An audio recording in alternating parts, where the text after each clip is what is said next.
মায়া হলো এমন একটা শক্তি, যে শক্তিটা আমাদের এই সংসারের বন্ধনে আবদ্ধ করে রেখেছে, আমাদের ছাড়ে না।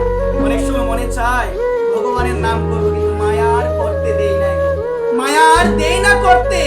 যে মায়া এমন একটা জিনিস যে আমি তো মায়াকে ছেড়ে দিয়েছি, মায়া তো আমাকে আর ছাড়ে না, ধরে রেখেছে।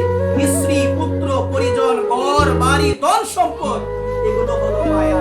আমার ভগবান গীতায় বলছেন তিনি দৈবী ঐশী গুণময়ী, মম মায়া দূরত্বয় অর্জুন। এটা হলো আমার মায়া। এটা কার মায়া গো? ভগবানের মায়া। মনোযোগ সহকারে শুনেছিল, রামকৃষ্ণ পরমহংসদেব বলেছেন সাপের মুখে বিষ থাকে। বিষ থাকে না? সাপ যখন খাবার গ্রহণ করে তার কি বিষ লাগে? বিষ লাগে না। ওই একই সাপ যখন অন্য আরেকজনকে দংশন করে তার বিষ লাগে না? বিষ লাগে। মারা ঠিক সেই রকম ভগবানের মায়া আছে বটে, কিন্তু ওই মায়া আমার ভগবানকে কিছু করতে পারে না। একবার ভগবানকে কিছু করতে পারে না। আপনি যদি সর্বদা ভগবানের কাছে আত্মসমর্পণ করে থাকেন, সারেন্ডার করে থাকেন, মায়া আপনাকে গ্রাস করতে পারবে না, কখনো করতে পারবে না। এক ব্যক্তি, এক বন্ধু ছিল, সে বন্ধু ছিল রাজা।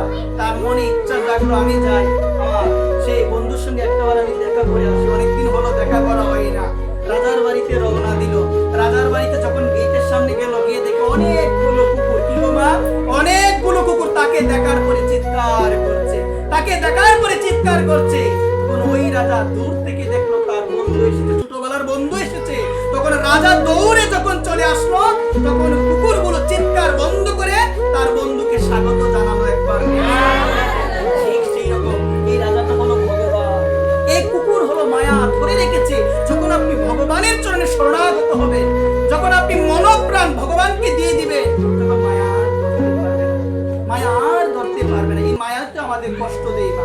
আমরা ভগবানকে ভুলে গিয়ে মনোপ্রাণ দিয়েছি সংসারকে, যার কারণে কৃষ্ণ দাস কবিরাজ গোস্বামীপাদ বলছে এই মায়া আমাদের অনন্তকাল ধরে কষ্ট দিচ্ছে। একবার অনন্তকাল ধরে কষ্ট দিচ্ছে। আমরা তো মায়ার দাস নই গো মা, আমরা হলাম প্রভুর দাস। কিন্তু এই সংসারে সবাই আমরা হয়ে গেলাম মায়ার দাস।